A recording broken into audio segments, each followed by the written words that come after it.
Thompson once said, "Any problem, big or small, within a family always seems to start with bad communication. Someone isn't listening." This quote refers to many things, but it basically comes down to this: the fact that your friends, parents, and siblings are some of the hardest people to communicate with because of the relationship that's already formed. Throughout this speech, our group will describe different types of relationships and how they affect communication. Lexi Hacker will begin with friendships, comparing the different types of friendship relationships to each other. Next, Paige Lair will go over the three main types of parenting styles: authoritarian, permissive, and authoritative. There are also five types of sibling relationships: supportive, longing, competitive, apathetic, and hostile. These different relationships will be described by Kate Lastly.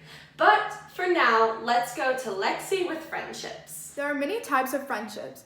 Friends come in many forms. Some come and go, while others become a part of your lifestyle. The first type of friendship is long-term and short-term. In today's society, there are so many ways to stay connected.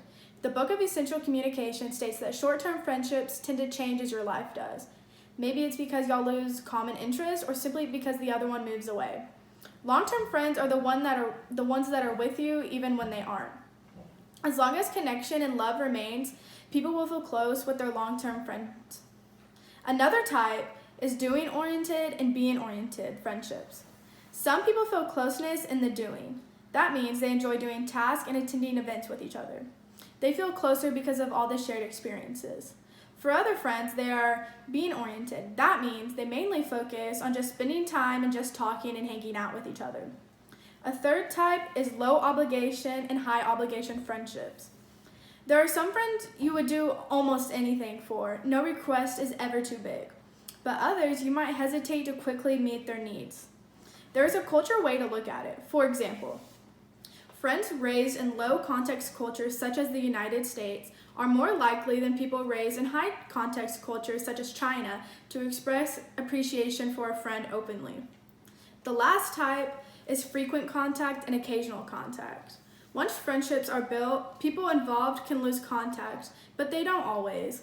You can connect through social media, texting, FaceTime, travel, and even a workout. Some friends have occasional contact, meaning they can go months without talking, but as soon as they communicate again, it's like nothing ever happened. To keep friendships, you need to be a good listener, share feelings, forgive and forget, stay loyal and trustworthy, and lastly, give and share equally. I'm done.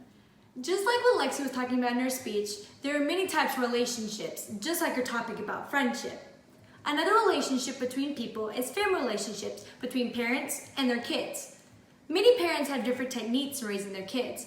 The three main types of parenting styles in raising kids is authoritarian, permissive, and authoritative.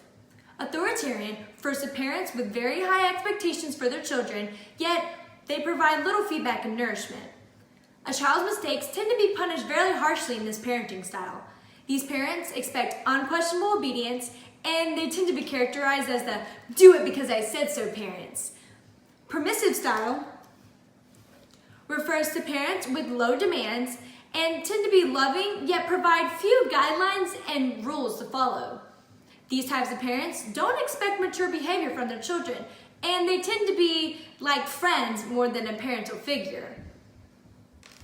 Authoritative parents are firm, clear, and strict, while also encouraging their children to communicate with them. These parents have high standards for their kids while still willing to negotiate the rules. This type of parenting is known to be most efficient because it sparks children's happiness and their adaptability throughout life. I personally know that my parents use this parenting style to raise all my siblings. They are very responsive to my own emotional needs, and they also have very high standards for me. They set my limits while also being very consistent about my boundaries.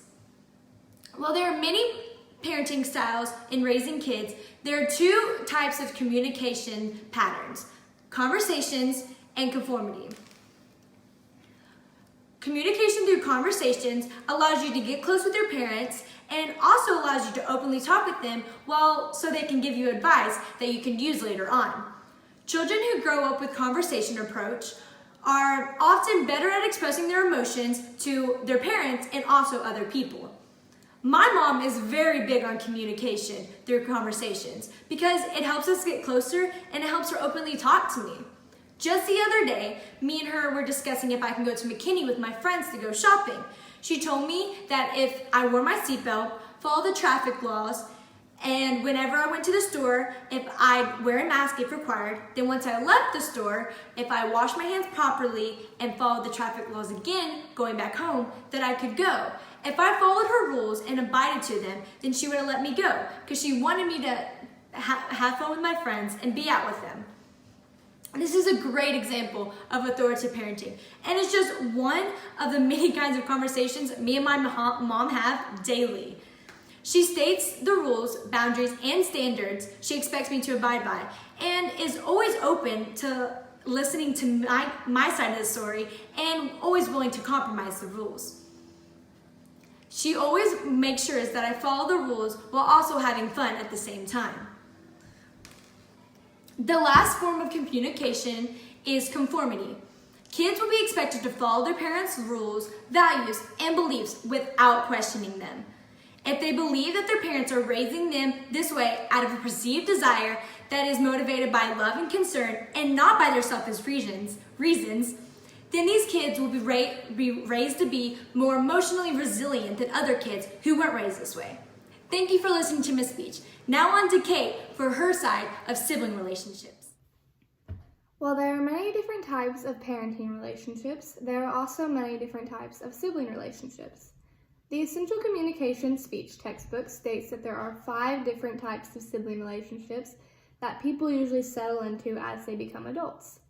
First, there's the supportive relationship. Siblings classified as supportive talk regularly and consider themselves to be accessible and emotionally close to one another. Supportive siblings are usually similar in ages. Next, there's the longing relationship. Longing siblings typically admire and respect one another, but interact less frequently and in less depth than they would like. It's especially difficult for the younger siblings who watch their older siblings move out or go to college. In addition, there's the competitive relationship. Sibling rivalry usually diminishes as people emerge from adolescence into adulthood.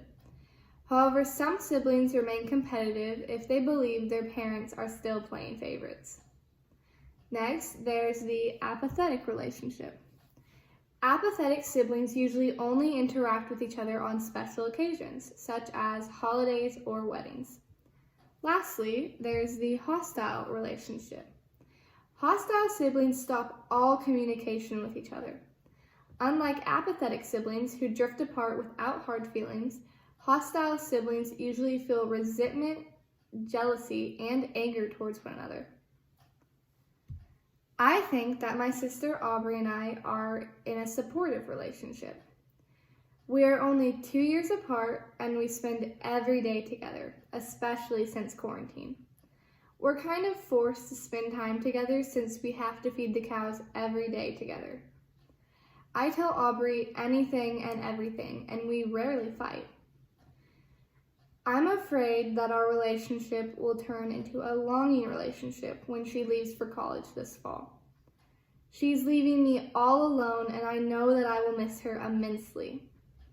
I'm going to miss seeing and talking to her every day, but I'm especially going to miss having her as my chores partner. She's leaving me all alone to do all the chores and deal with our dad all by myself. Kind of rude if you ask me.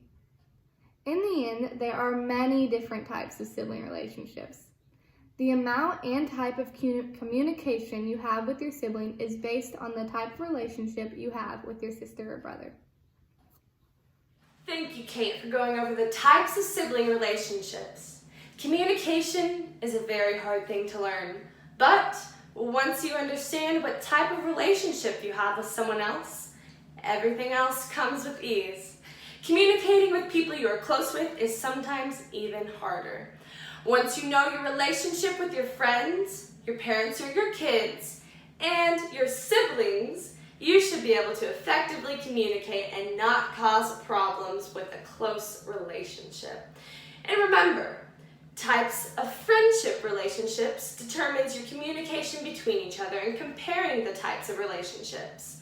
The 3 types of parenting styles are authoritarian, permissive, and authoritative. And the 5 types of sibling relationships are supportive, longing, competitive, apathetic, and hostile.